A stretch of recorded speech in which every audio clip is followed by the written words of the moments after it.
ఢిల్లీ వేదికగా భారత్ వెస్టిండీస్ మధ్య జరుగుతున్న రెండో టెస్ట్ మ్యాచ్లో యంగ్ బ్యాట్స్మెన్ సాయి సుదర్శన్ అద్భుతంగా రాణించాడు. కానీ దురదృష్టవశాత్తు తన కెరియర్లో తొలి టెస్ట్ సెంచరీని మాత్రం జస్ట్ మిస్ చేసుకున్నాడు.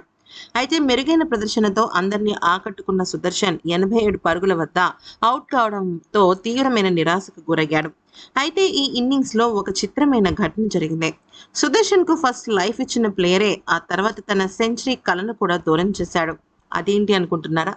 సాయి సుదర్శన్ తన తొలి టెస్ట్ సెంచరీకి కేవలం 13 పరుగుల దూరంతో ఆగిపోయాడు.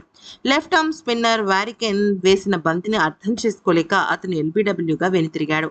87 పరుగుల వద్ద అవుట్ కావడంతో సుదర్శన్ చాలా నిరాశ చెందాడు. అయితే ఇక్కడ ఒక సంఘటన జరిగింది. సుదర్శన్ను అవుట్ చేసింది అంతకు మునుపు అతనికి లైఫ్ ఇచ్చిన ప్లేయరే. సుదర్శన్ 58 పరుగుల వ్యక్తిగత స్కోర్ వద్ద ఉన్నప్పుడు వారికెన్ వేసిన బంతినికి అతను ఇచ్చిన సులువైన క్యాచ్ను వారికెన్ మిస్ చేశాడు. అప్పుడు సుదర్శన్ ఖచ్చితంగా సెంచరీ చేస్తాడని అందరూ అనుకున్నారు. కానీ అదే వారికెన్ వేసిన మరుసటి స్పెల్లో సుదర్శన్ ఎల్బీడబ్ల్యూగా అవడం చాలా మందిని ఆశ్చర్యపరిచింది. సాయి సుదర్శన్ ఓపెనర్ యశస్వి జైస్వాల్తో కలిసి అద్భుతమైన పార్ట్నర్షిప్ నెలకొల్పాడు. అయితే ఏకంగా ఇద్దరు కూడా 193 పరుగుల భాగస్వామ్యాన్ని జోడించారు. సుదర్శన్ తన బ్యాటింగ్తో ఆకట్టుకుని తన టెస్ట్ కెరియర్లో రెండవ హాఫ్ సెంచరీ పూర్తి చేసుకున్నాడు. కేవలం 87 బంతుల్లో హాఫ్ సెంచరీ మార్కును అందుకున్నాడు.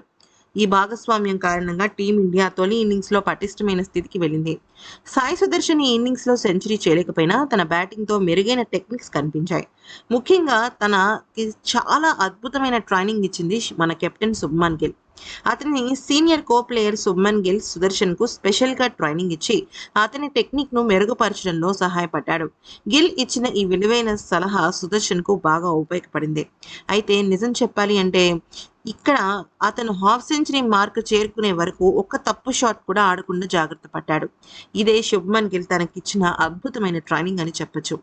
అహ్మదాబాద్లో జరిగిన తొలి టెస్ట్లో విఫలమైన తర్వాత సాయి సుదర్శన్ను పర్సనల్గా తీసుకున్న శుభమన్ గిల్ తనకి వ్యక్తిగతమైన కోచింగ్ ఇవ్వడం జరిగింది. అయితే ఆటగాడిగానే కాకుండా కెప్టెన్గానే కాకుండా వాళ్ళకి మంచి గైడెన్స్ ఇచ్చే వ్యక్తిగా కూడా శుభమన్ గిల్ రాణిస్తున్నాడు.